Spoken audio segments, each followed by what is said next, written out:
بسم الله الرحمن الرحيم.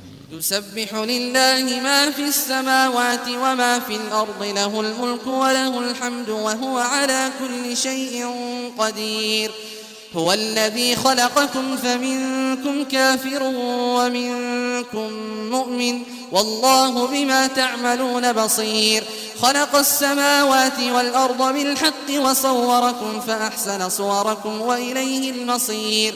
يعلم ما في السماوات والأرض ويعلم ما تسرون وما تعلنون، والله عليم بذات الصدور.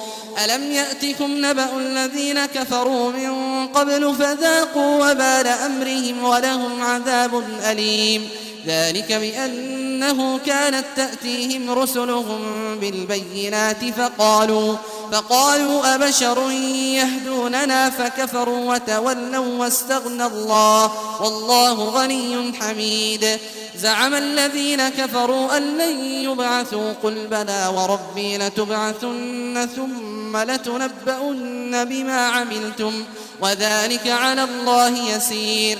فآمنوا بالله ورسوله والنور الذي أنزلنا، والله بما تعملون خبير.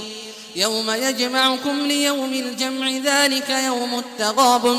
ومن يؤمن بالله ويعمل صالحا يكفر عنه سيئاته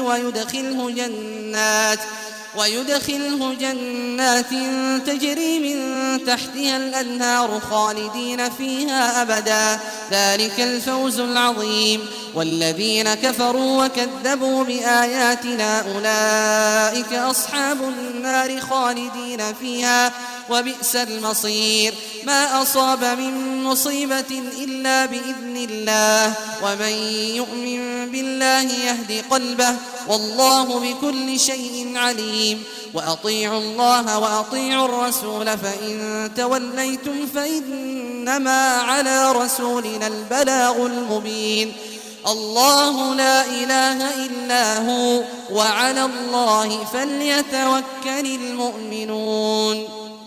يا أيها الذين آمنوا إن من أزواجكم وأولادكم عدوا لكم فاحذروهم، وإن تعفوا وتصفحوا وتغفروا فإن الله غفور رحيم. إنما أموالكم وأولادكم فتنة، والله عنده أجر عظيم.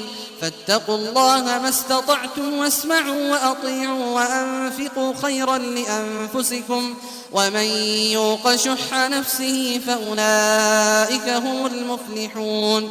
إن تقرضوا الله قرضا حسنا يضاعفه لكم ويغفر لكم، والله شكور حليم. عالم الغيب والشهادة العزيز الحكيم.